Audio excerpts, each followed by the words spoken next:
I used to share my dreams with the people around me. What I got from them was negativity. Even someone told me that I've made a huge mistake and I will regret it. How did you got into robotics? So after graduated from university, I decided to come back to my beloved country, Malaysia. So after I came back to Malaysia, I entered a Japanese corporate. That's where I stumbled into the field of robotics. Living in Japan for so many years was truly a valuable experience. I always say that I've almost experienced all of the stuff over there: the sweet, the sour, the bitter, and even the spicy moments. Spice. A lot of people go there for a holiday, going there to work with their culture. They're so disciplined, so meticulous, detail, right? So I was like working in a restaurant. They actually spend hours to have an internal meeting to debate about whether we need to serve the food with the cover or without the cover, How do you manage to convince factory owners to use robotics? I will share more information to them why we need to implement robotic system in their life. When suddenly you bring in the robot, they will feel very insecure. They always think like robot is gonna steal their job, making them unemployed and things like that. But actually, no. Do you see one day technology will become so good that humans build can run by itself, really? Maybe possible, but I believe it still need a very long way. Do you think robots and AI is going to make us more stupid? I believe.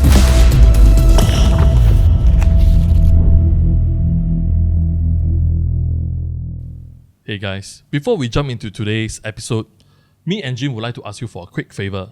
It turns out that over half of the people who tune into the Entrepreneur Journal haven't subscribed yet.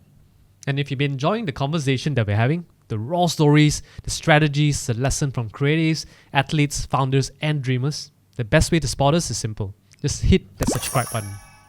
Well, it's free. It just takes 2 seconds and it genuinely helps us to keep the show going and growing. And here's our promise to you. We're going to keep showing up with better guests, deeper stories, and better production quality every single week.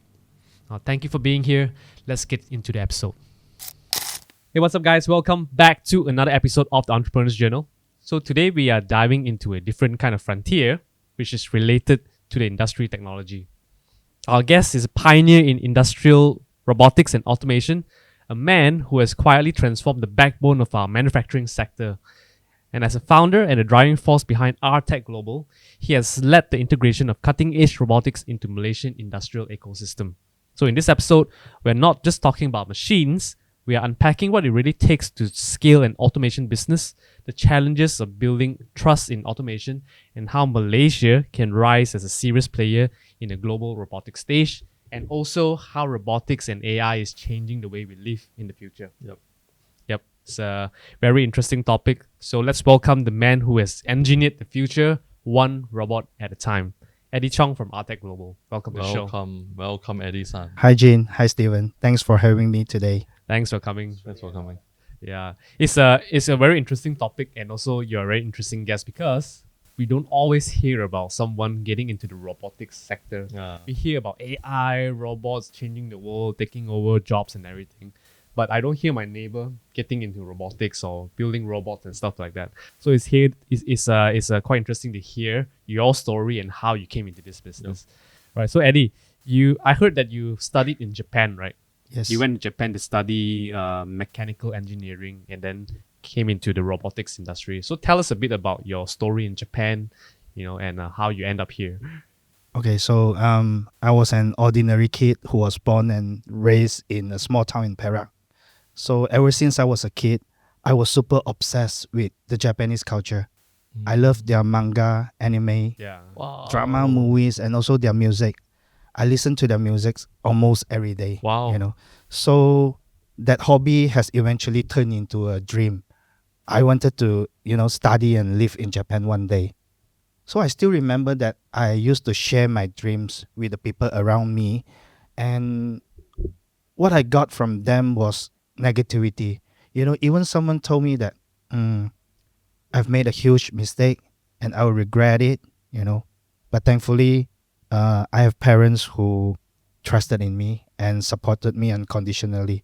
So after graduating from secondary school, I've made my dream come true. I straight away headed to Japan to further my studies. Wow.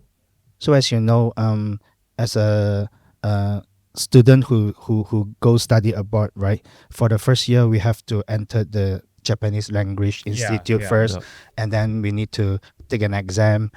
All of the subjects like mathematics, physics, and so on are gonna be in Japanese language.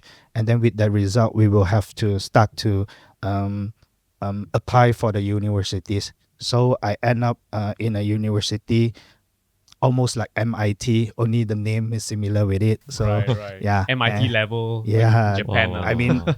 I mean the name, right? Yeah. Okay, so I was majored in mechanical engineering. So living in Japan for so many years was truly a valuable experience. I always say that I've almost experienced all of the stuff over there, the sweet, the sour, the bitter, and even the spicy moments. Wow. Spicy. Yeah.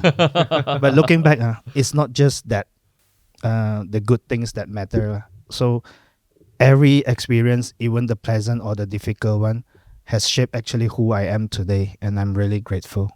So in Japan, was it when you went to Japan? Is it really as you imagined? Like, because all of us here has a dream to go to Japan. We True, like true, all the true. Dragon Ball, manga, Doraemon, everything. Yeah. Right? One day, I want to go to Japan, experience. Because for myself, I also same like Eddie. During my younger time, I like to watch anime, listen to Japanese music.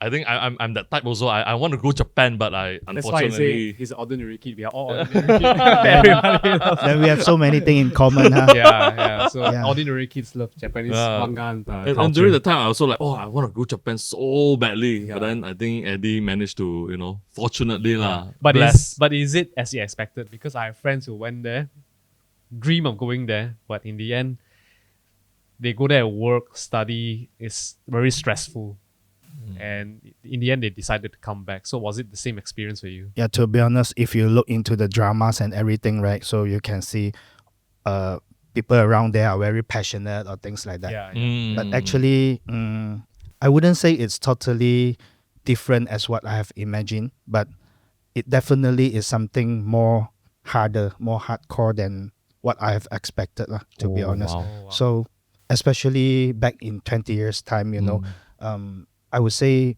that there wasn't that much of foreigners Yeah. compared with today. So, in my faculty, I mean, in my year, right, I was the only foreign students. Oh, wow. So yeah, but luckily I have some Japanese friends who were close to me, but all of the lecturers and they wouldn't treat you as an exception.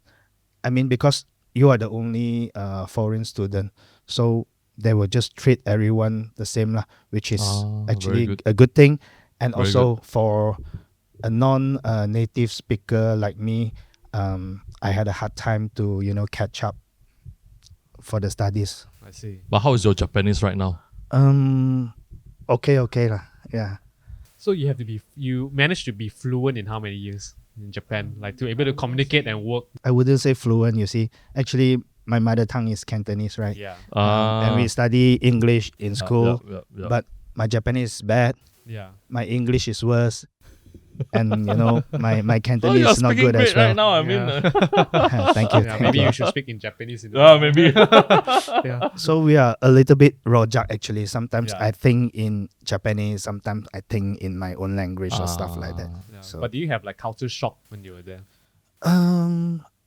I didn't have that much of culture shock because I pretty much understand how the culture is lah. But it's just that maybe I wasn't lucky enough, since I was just the only foreign student, and also people around me, like, they didn't have much foreign friends, so maybe they don't know how we think, Yeah. right? Especially Malaysian, they really didn't have much chance to Come to Malaysia.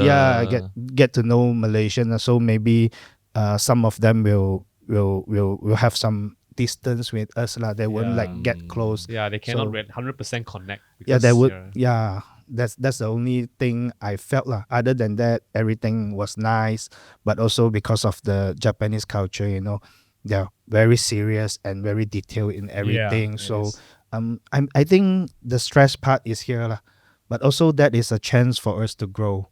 Yeah, because like I said, a lot of people go there for a holiday. It's fun. Yeah, it's Go fun. there to Totally work fun. with their culture. They're so disciplined, so meticulous, detailed, right?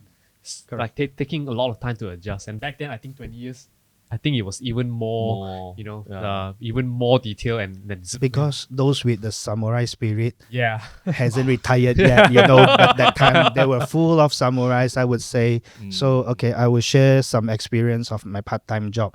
So I was like working in a restaurant, right?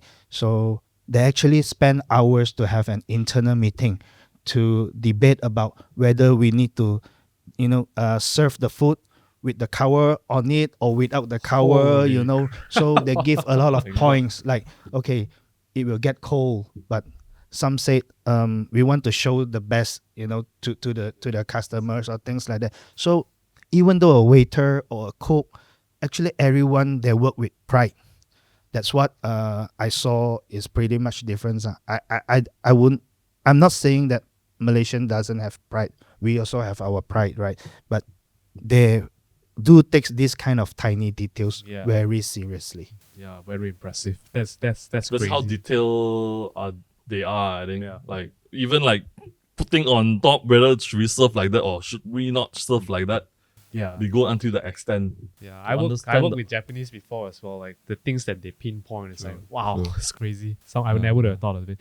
But speaking about like in studying in Japan, and then how did you got into robotics? How was the journey like after going to the working culture in Japan? Okay, so after graduated from university, actually I entered consider quite a big group of company in Japan. So as a mechanical engineer at first, so I've actually worked there for almost 1 year, and then for some personal reason, I decided to quit and come back to my beloved country, Malaysia. So after I came back to Malaysia, I entered another Japanese corporate. That's where I stumbled into the field of robotics. So I worked as a robotics engineer back then. For after a few years working as a engineer, I got promoted, and they started to. I got promoted as a sales engineer. So from there, I don't only take care of the technical issues, but also I need to start to expand business for the company. So I need to dig new customers, because we had our existing customers, but they are all those giant The big boys, we call them the big boys. manufacturers. So I need to start to, because of my own KPI, I started to look into the SMEs and so on. And that's where I found that actually through what I do, I can actually help the local manufacturers, because by implementing robotic system, the local manufacturers can actually boost their productivity, and improve their quality, so they can focus more on getting new sales by competing with the major big other companies, the competitors. But why do you choose? I understand when you come from, you love Japan culture and Japanese anime and all, but why would you go to Japan but not to like States or or further country that US, US. Europe, whatever Yeah. that also specialize in this kind of engineering field. or during that time, is it Japan is the one that they are way ahead than any other country? Because I'm more like a soul guy, so by listening to the Japanese music and so on, it really goes into deep inside my heart, I see. and I saw the beauty of Japan culture, the Japanese culture, and I really like the way. I really like the lifestyle In Japan. in Japan. Yeah, because in Japan you don't really need connections or things like that. You can do whatever you like. I mean, if you want to buy a better car, you can only work as a part timer, and you can manage to get what you want over there. So yeah, I always imagine my life in Japan like while I'm studying in the university. Then after school, I will go to the convenience store, to work. Combini. As a part timer, He's watching all those anime and picturing his life. Yeah. Playing out in the anime and drama. and live in a very very small and old apartment, cook by ourselves. Yeah. That was the lifestyle I really love. So you're really pursuing a dream lifestyle. So after you experience that, you mentioned personal reasons need to come back. Is there something that you can talk about, or you want to keep it personal? That was the moment I really wanted to forget. It was one of my darkest day. Right. What Yeah. happened? Are you willing to share or? Already forget it. It's pretty much personal. I see. Okay. So you came back, you went to another company, the big manufacturer. You noticed that there's something you can bring to the market to improve the whole production, right? Is that what led you to starting up your new company, your new business, Artec Global? Who doesn't want a stable career path? So at first, I really felt happy with what I got. So I tried to work as hard as possible, expand my connections, try to meet new friends, just to think how am I gonna start to penetrate the market. But after that, I felt a clear barrier, a limitation, when I felt that what I wanted to do is actually different with the direction that the company wants to go. So when your superior started to point fingers and say, hey, you shouldn't do this and you shouldn't do that, right? So I can just be a yes man and follow whatever instructions they give. I will have a decent salary, less stress, fewer risks. I can just be in that way. Yeah. But as a adventurous people like me, I felt that I cannot just end my life by following other people's instruction, because I have a dream to chase. So that's when I decided to, okay, since our directions are different, so I will just start up my own company, and then I will try to prove whether my direction is correct or not. That's the reason why I have set up this company, Artec Global.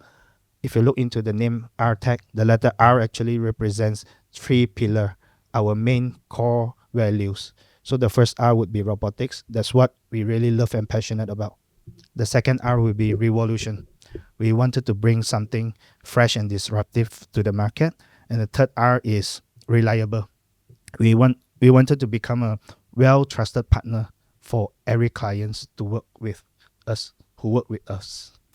Yeah, because we are not a trading company. I just sell products and say goodbye. So after we implement the robotic system, we are also there as a partner to help our customer to support their problems, to make sure their production can run smoothly.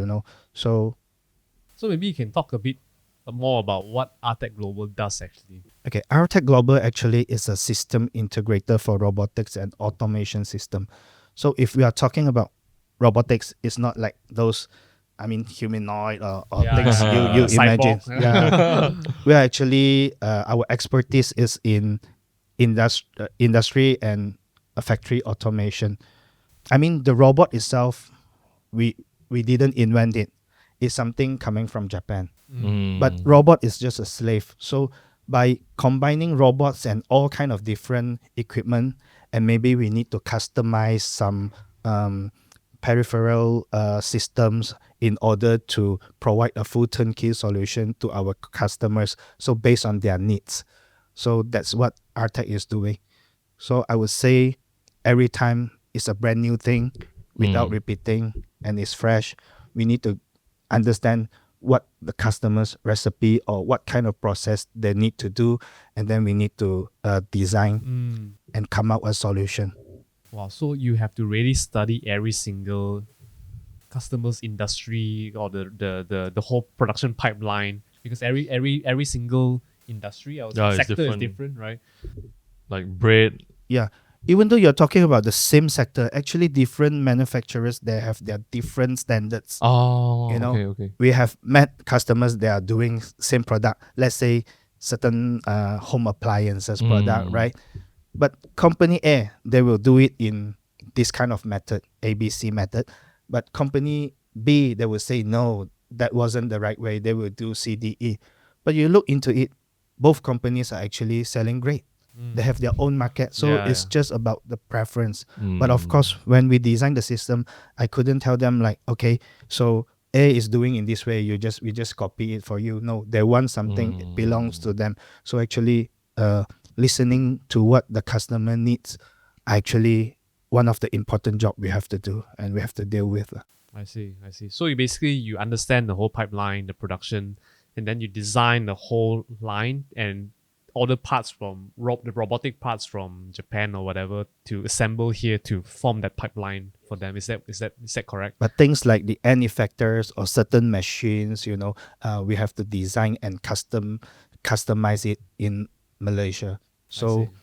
robot is the only thing we import. Other than that, everything from design, software, assembly until we ship to the customer side, everything is actually done in-house in Malaysia. Wow. So the software, even you have to customize the software. Yes, we have to write the program right in order for the whole system to run fluently, smoothly, without Breakdown. hiccups. Yeah. Wow. And how do you manage to convince like owners or factory owners to use robotics? Is it you can convince through the cost saving, or they can produce more? How do you encourage the owners to actually use robotics? And Because like you mentioned, I think in the 80s, yeah, I think mostly all giants. I mean, all the big boys. And now you are serving, I think, much more on the SME level, right? We do have two types of customers. Is either Japanese corporates, MNC, and also local. Okay. So how, like Jin asking, like, how do you, convince the local one that actually use in the automation? Yeah. So for the big one, you don't have to sell hard. Because They they know understand. why They they know. need robots. But for the local one, yeah, that's where we need to, I wouldn't say educate, but I will share more information to them, the pros and cons, of course, why we need to implement robotic system in their line.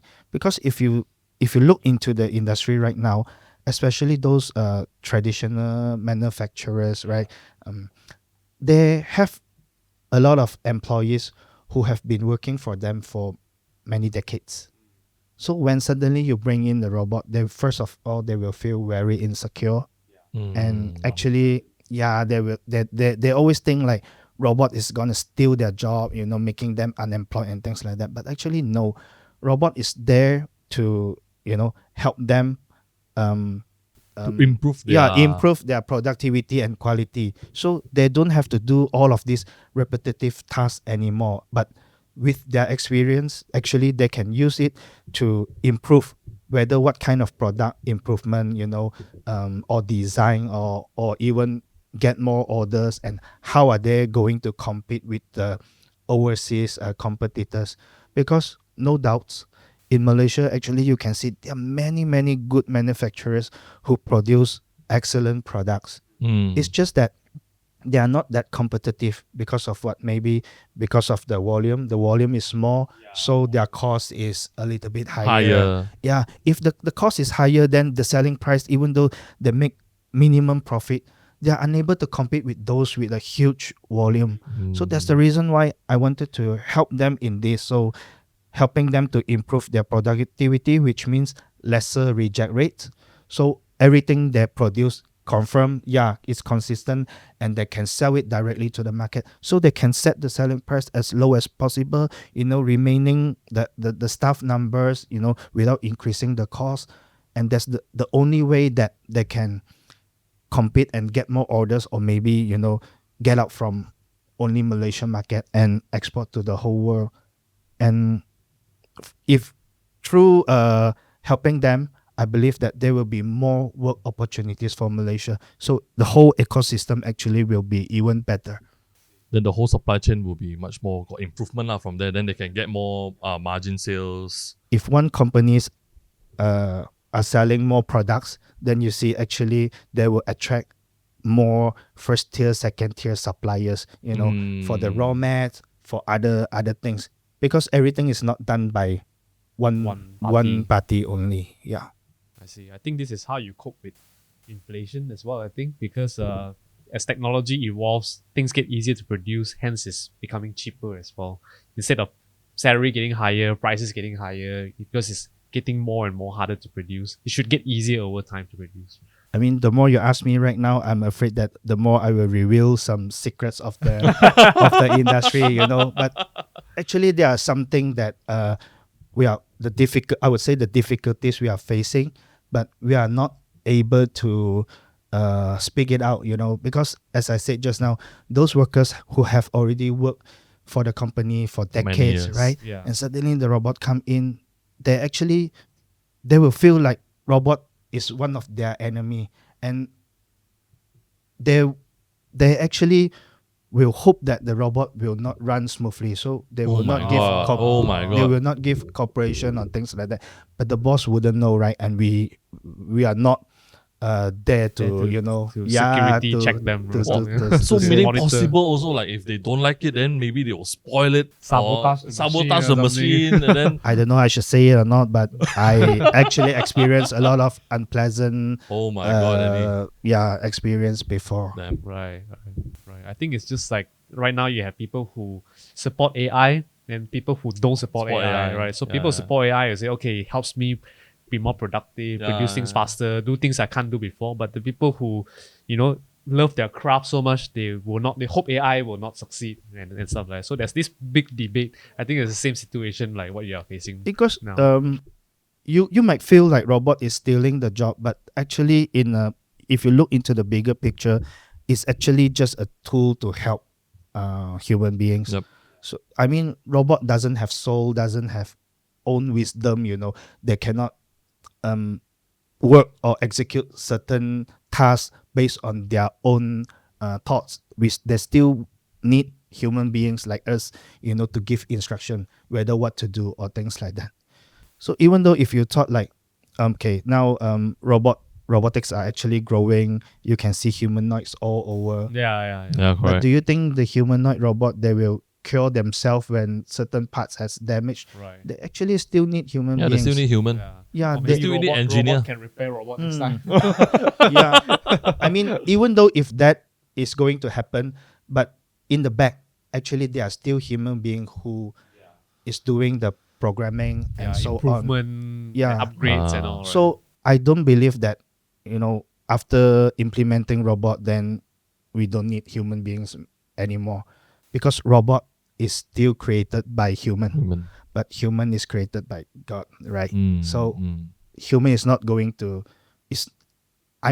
we still don't have that kind of know-how and technology to create something that can live without our program. But do you see one day technology will become so good that really the AI and the robots, whatever, the whole ecosystem that humans build can run by itself, really?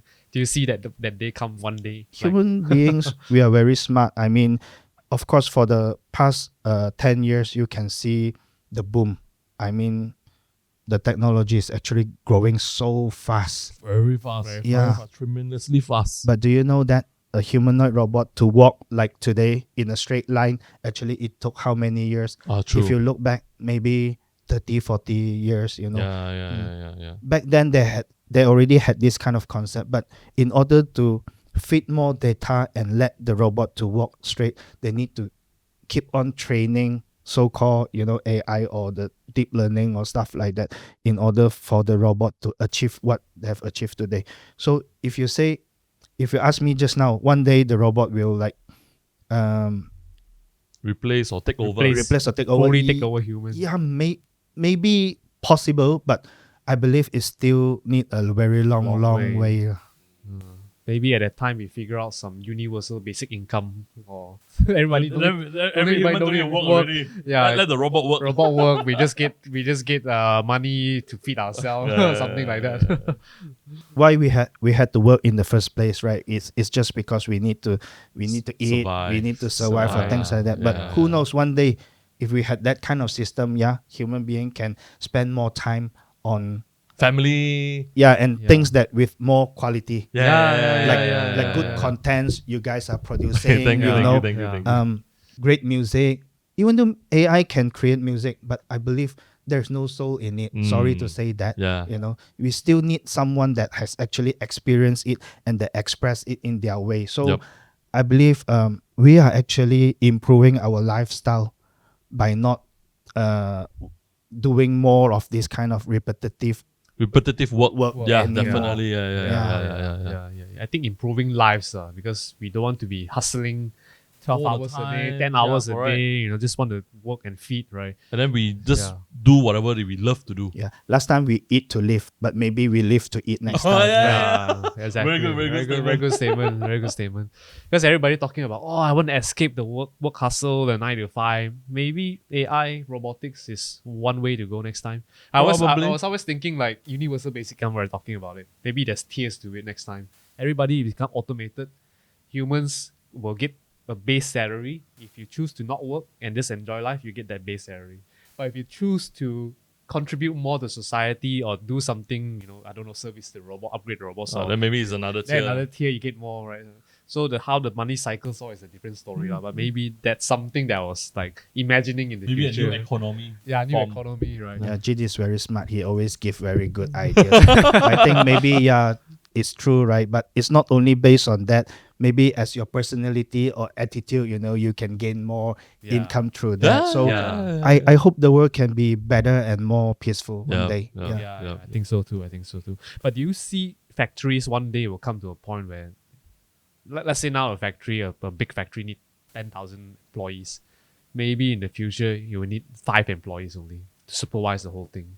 Definitely, because as I always I try to explain that robots doesn't replace human being, but yes, in a way, robot is actually replacing them from doing certain heavy job, hazardous jobs, and so on. So you can see one factory actually they don't need that much of head counts anymore, and you will feel like, oh, they lost their job. But actually, if you look in another way, when the robot actually increase, right, you need more factories to produce the spare parts. Yeah. The raw materials. Yeah, the program. You need more programmers. Actually, there's gonna be new job created. that going to be created. Mm. So and factories will increase in a way. Okay, yeah. Production for other stuff increases as well, and then people will have to learn new skills, venture into new industries. Because now I think it's a little bit unfair to the robots. In one hand, sorry. In one hand, you say robotics is actually stealing the job, but in another way, actually, the young generation they doesn't want this kind of so-called boring job. Actually, I think this is a fact because I don't know. I heard from the news they're saying that especially in China, they sorry to say, but I mean like the Gen Z, the younger generation, they don't want to work in a factory. Yeah. Right? I mean, that's why in China they keep on they want to go out from there. So one way you say robots is stealing the job, but in another hand, you are the one who doesn't want to work as this kind of to get this kind of position. So we still need to move forward. That's where robotics comes in. But I definitely believe and I totally agree where you implement robot. I think there's more new career opportunity that people are able Definitely, to do. one robot, there are so many different kind of parts, Yeah, because I was looking at the trade war, the tariff war, US and the whole world, right? They want to bring jobs back. Trump want to bring jobs back to the US, and people is like, who wants to go and build shoe or sew clothes and stuff like that. But if you think of another way, if bringing those jobs back, but they're implementing robotics or ways to streamline the whole production, then the people will still work in a factory but at a higher level, right? Different kind of skill. They are producing things more faster than you need 10,000 people in the China in factory to produce it, right? It's a very sensitive topic actually. I think it's not sensitive. I think it's just Trump guy. But yeah, they want to, Trump guy. they want the manufacturers to go back and set up the plants in their homeland. Yeah. But in another hand, I believe actually their citizens don't even interested to. I mean, they are not even interested to work in the factory, in the factory anymore. I'm not sure. Yeah. But I believe so lah. Yeah. And not many people really like to work in a factory. Yeah, You I know, think, as I know. but I think that's where robotics come in. Yeah, that's They why, that's build, why, that's they why. build like really next generation factories, which will take time to build, of course. And then people will go in there as a higher level operator, rather than hard labels, right? So I think that's something maybe people don't see. Like, oh, who wants to still work in the factory? But automation. That's where automation comes For into those play. who doesn't want to work in a factory, then good for them, right? They can uh, find their own dreams and things like that. But I believe there are still people who actually love to work in such a sector. Yep. So for people like that, they can actually work together With with the the robots. robots. Yeah. And you see, China is also heavy integrating robots as well now, compared to last time where everything is like hand skilled, like hard labels. China started slower than Malaysia actually. So Oh, really?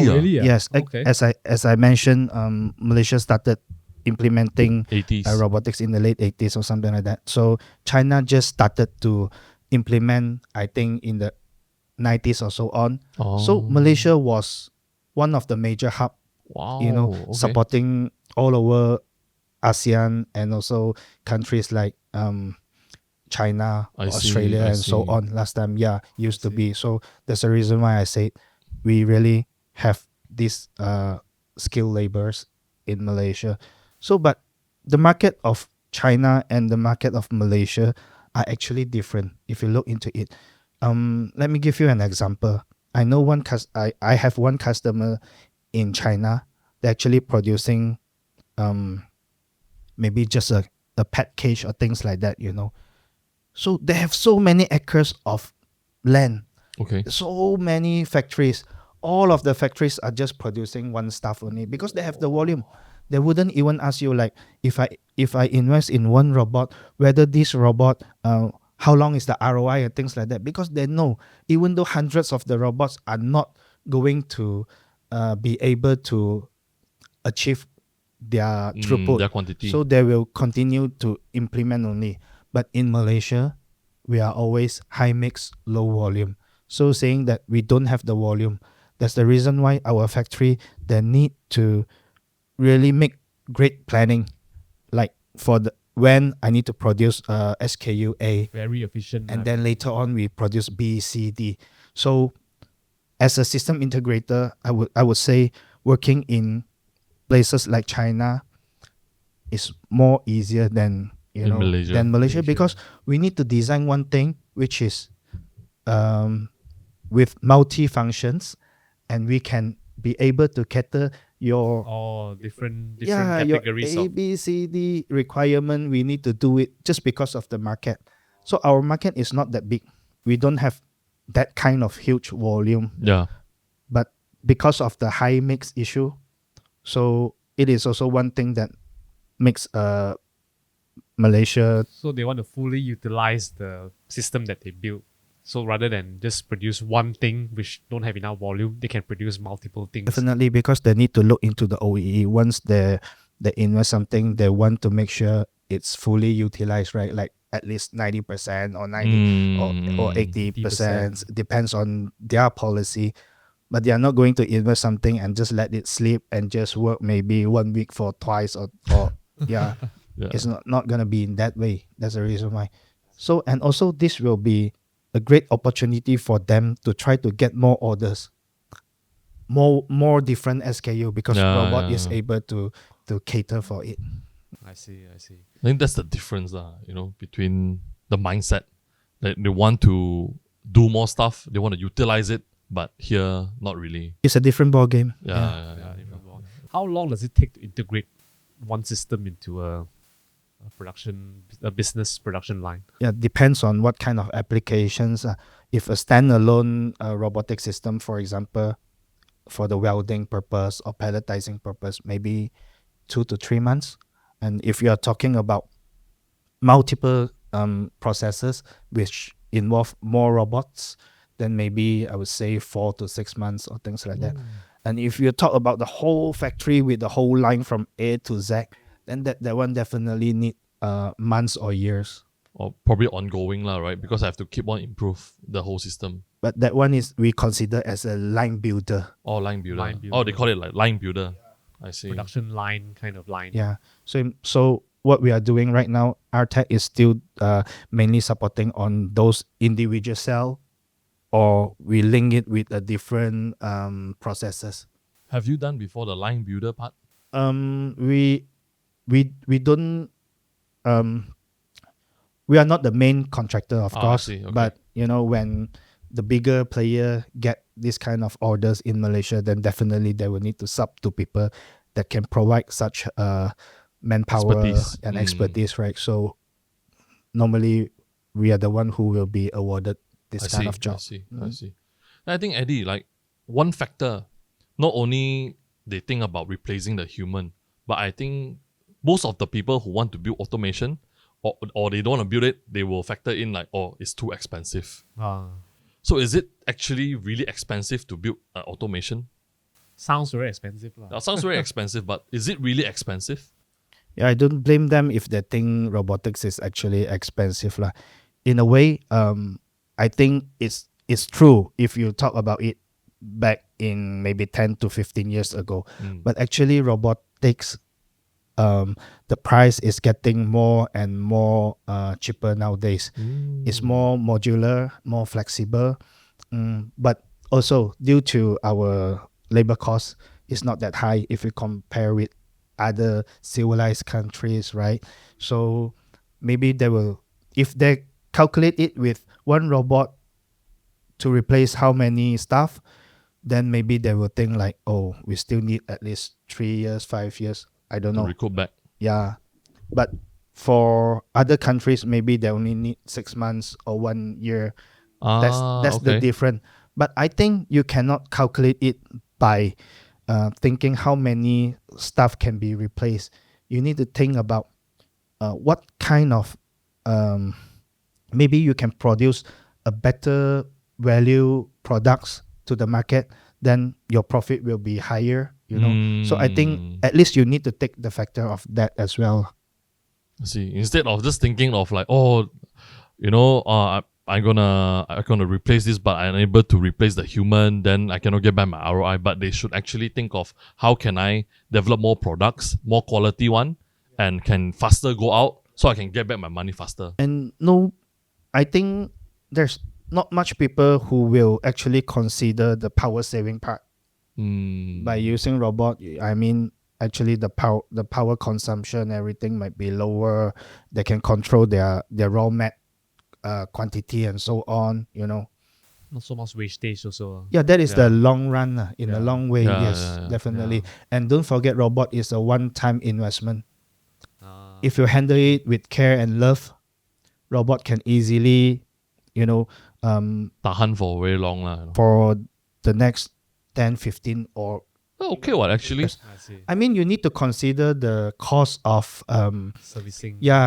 preventive maintenance, spare parts replacement. Everything has a lifespan. Definitely.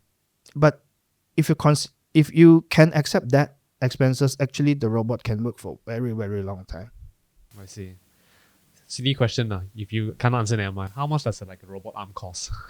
Like a typical robot arm It depends. cost? If we are talking about a medium size arc welding robot, right? It's actually 6 digit. 6 digit. Near to 6 digit Digit, lah. okay. I would say about 100 plus like that. Oh, okay. So Actually, not. Not too. I think it's affordable lah. I would say affordable. Depending on how many you need. yeah, and that is the bare robot itself lah. Of course, you need to create different jigs, right? And so on. Yeah, that is another cost. I see. Just comparing, if you do such like welding business, I believe they have. I believe they have high margins lah. Yeah. I mean, one of 100K plus if like they want to invest it, I think it can come back easily, probably in a year or. I'm not sure. Maybe if they don't have that volume, who knows, right? I want to jump back a bit about robot AI in our society moving forward, right? How it affects a society, because we were talking about just now how we can live side by side with robots, how it affects our life, universal basic income. But And are all. we talking about humanoids right now? I think let's talk about humanoids and also like AI and stuff like that. Sure, Because sure. I think they're all connected, right? How do you think let me rephrase this. Do you think robots and AI is gonna make us more stupid? I don't think so, because you need to be more smarter and more clever in order to control the robot, to program Mm. the robot and AIs, right? Even though I believe you are using AI right now. Yeah. Yeah, definitely. That's one thing that I ask this question, like, am I gonna get more stupid? Because everything I'm gonna ask the AI, everything I'm gonna ask the robot to do, it's like I don't know how to do. But you still need to key in, right? I mean, you still need to interact with the AI. You still need to prompt it. I You still need to prompt prompt it. it. Yeah. Prompt it. Yeah. So I really don't believe that. And in fact, if AI and robots are helping human beings to do all of these tasks, and actually we have more time to improve ourselves. We have more times to read books and stuff like that. It depends on how we manage ourselves, lah. But like for me, I work more than 12 hours every day, so I barely have time to watch TV or read books. So it Mm. it becomes something like it's hard for me to achieve. I see. Do you see a time where robots will take over our social life as well? Like what For do you example, call- Jin. maybe there's some dating robots or whatever. Dating robots. Dating cyborg or whatever female. Like you start to see, right, like dolls, right? And then people already interacting with their iPads and PC in their phone. They start to lose the human interaction. And then later on, dating also, they did not face a real human anymore. They want to date with a humanoid robot kind of thing. All right, if like that, then I probably, I read like in the video, like in Japan, they have all those like humanoid girlfriends Coming from Japan. coming from Japan. What do you think, Eddie? I'm sorry, this is not my expertise, lah. But let's talk about it. Yeah, let's talk about it. When it comes to robot, I think people would think about this as well. Right? Yeah. But I think it's not right if you will fall in love with a object. Okay. But I mean, humanoids might be able to help you in certain stuff, but doesn't mean that you will be having more time to interact with human beings. Mm. I'm not sure, because I don't have such an idea about dating the robots, and I don't know if it works. Because the robot will only please you and say something you wanted to listen. It's not like actual human being. Yeah. So in the end, I think we still need to feed our soul. So we are not here to point fingers, right? But I do know some people that really enjoy to chat with the ChatGPT and so on. I'm not sure if you. I'm sorry, but I actually really do. So what do you think about it? No, because I think it's a tool where, like a friend, I would consider like a friend, but it's like a tool where, you can access the information so easy. Some people just chat with them, So for me, I mean, if I want to compare certain data from year when until when, then definitely I will ask ChatGPT. Yeah. It will, just provides us the data like that. Yep. Okay, but I did chat before with ChatGPT actually. I just want to know like how they react. It's like, oh, how are you doing? Oh, I'm doing fine. And what about you? Just chat through, I did that before as well, like to practice to do a presentation or to have a interview or chat, right? So I told ChatGPT, so today I'm gonna interview this guest. I need to warm up. So give me a bunch of questions, and then I want to. Okay. So I just chat with ChatGPT to get a warm up, lah. But again, like you said, it's not enjoyable. It's very generic. Well, Eddie, I mean, let's talk about his entrepreneur journey. Eddie, I understand when you come back and you start your own, you work in a Japanese company, and after that you become a sales sales engineer, is it?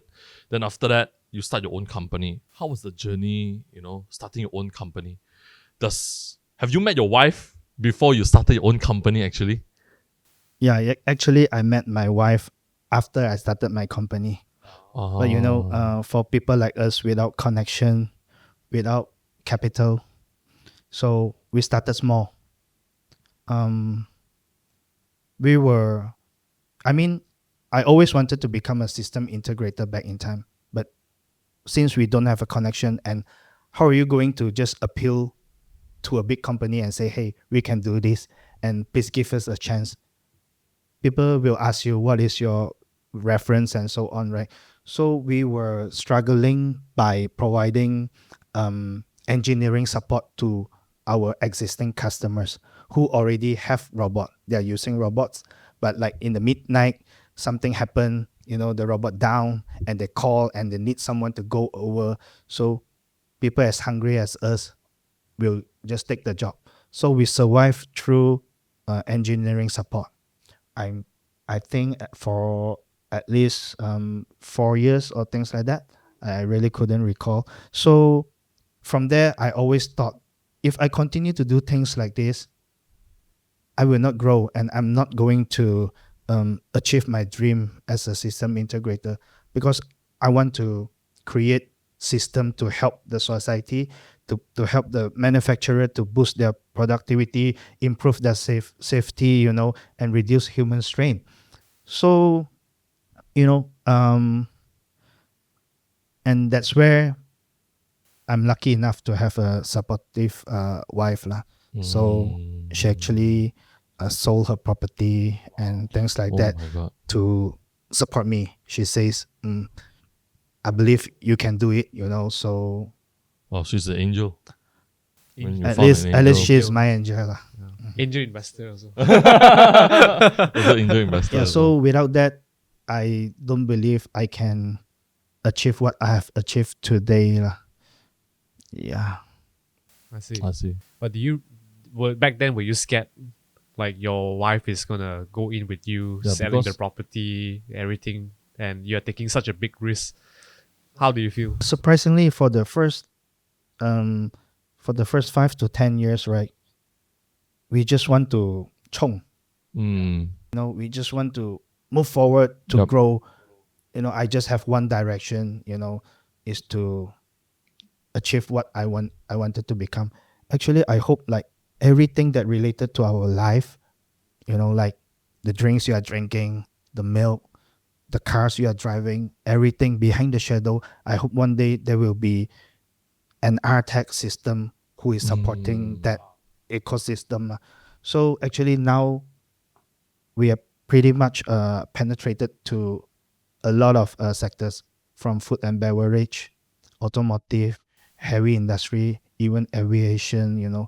A lot of the parts for the airplanes are Oh, actually wow. produced by the system we supply. I see. So But you didn't have any doubts at all that time. that time, no, but Really? Wow. but when your company grow bigger and bigger, right, you will started to feel insecure and worry all the time, because when I look into all of my staff, their faces, each of them, they have their own family to feed, and that is my responsibility, right? So when my team grow bigger, I definitely need more projects to support. So actually, when I heard people around me saying that if I can go back to 15 or 20 years ago, I would have done this, I would say no, I don't want to go back anymore, because I didn't have, I already lost confidence. If I need to start from the beginning, for all of these kind of challenges I've been through, I think is enough. Well, I mean, after been interviewing so many entrepreneurs and also CEOs, we also always ask this question, like, if you look back, then what will you do differently? But actually, most of them also saying like what you said today. Surprisingly, say like they won't look back, because it is what it is. It happened, and because of that, this is me today. But how does your wife think about all this? Like, because of so supporting you. Because I'm a technical guy, to be honest. So I know nothing about business. I'm not from business school and so on. There are so many things like financial wise, accounts wise, those kind of management skill. To be honest, I don't have. So my wife, she's a master of management. So now actually she is helping me and supporting me from my back. At least telling me what is the right way to handle such problems. I see. So this business actually you are working together with your wife as well, lah. She just started to step in to help me early of this year. Oh, okay, okay. But when you first started, your wife was involved in the business as well? No, but she enjoyed listening to what I share to her. I see. So I see. she is very clear, and she can give me advice about her thoughts, about her ideas or things like that. I see. But she never get involved lah. I see. Wow. Wow, that's very Wow, good. very, very supportive. Very sportive. Yeah, I think that should be one of the driving factor to your success. Because if your family or your wife, your children, your family is not on board with you, it's definitely very hard to do the things that you want to do. Because being an entrepreneur, most of the people will not understand what an entrepreneur needs to go through. Yeah. So your family really needs to on board on your crazy ideas. I'm not successful enough lah. That's the reason why I need to work harder as well. Yeah, we haven't seen all Artec Global in all the. No, soon. Haven't Like you yet, said, haven't yet, but soon. Yeah, that's why it soon. feels not there yet. So humble, this guy. Yeah. I see. Let's talk a bit about the growth. So, how was the growth journey like from you being like, I would say, a call man for robots instead of a car you were doing servicing, and then until you integrate, right? Do you have to like raise more capitals to move into that section to provide system and then to hire? How was the growth like for you? Yeah, as I have mentioned back in time, we were just like a plumber or bomba. People will call you only when they need you, right? Yeah, as a call man. But then, because my dream was to do System integrator. own system, so I was lucky enough to be invited to one tender back in time. But all of my competitors were huge. They were either from other countries or they were considered big companies company. right here, at least with a semi-D or bungalow lot, Wow. a factory or things like that. We started in a very small shop lot. So that project actually involved quite a huge amount, especially for a small scale company like us, right? It's actually over million. Wow. It's nearly 2 million ringgit. So the person in charge, they were very special. They don't only look into this kind of background because they know, if you just choose a system integrator based on this kind of financial background or things like that, we might not be able to get the best solution. So they give everyone a very fair chances, and they spot check us. They call, they say, I'm actually already nearby, so Oh my now God. I'm going in. They want to see the real situation. I see. But because even though we were in a shop lot, but we have lots of robots, those that are under repairing, and we did some small job as well, right? So they came in and they see, oh, so you are not only saying that you are a robot guy, but you actually have all kind of robots here. And I didn't see this kind of situation in other companies. So maybe I consider them as a trading house, maybe they sub it to other people, I don't know. But they say, at least you know what you are doing. So yeah, and I'm gonna give you a chance like this lah. Wow. So that's where we were being awarded for that project, and that was our first successful reference with such a huge scale. So from that on, we will just present and let our next customer know that we are actually handling this for top 500 MNC, you know, like that. And then, yeah, we started to get more projects. Even though the amount is not as huge as that, but at least people will say, okay, you have done million ringgit value project. So maybe this 6-digit project is or okay for you lah. At least you have ended those before, right? So we appreciate and all of the opportunities we got, and then we started to do a better branding, you know. So all of our robotic system actually comes with our logo on it, and the logo actually will turn into a green light when the robot is running, is operating, and it will turn red when it stops like that. So if you walk into this kind of production line, you can see from far there is always RTech logo. Yeah. I hope one day we can be like a Batman, right? should the Batman sign R tag. I mean, that's the spirit lah. I always say the spirit of R, because we need to, work with pride, and I hope we can grow. Okay, I can see for the coming years, everyone started to accept robots, and they will, like it or not, they will start to implement robotics system into their production line. One of it is that even though they are not willing to do so, but when they need to continue to get the orders, right, maybe the customer will audit them. Robotics will be one of the standard where they will need this kind of facilities in order to continue the orders, to continue supplying the parts to the customers. And another thing is actually, all this while when we talk about factory, is everyone will think it as a place that is male dominated, dirty place, full of muscular people, So I think robots will create a platform, a fair platform for even though female who actually love to work as an engineer or mechanics.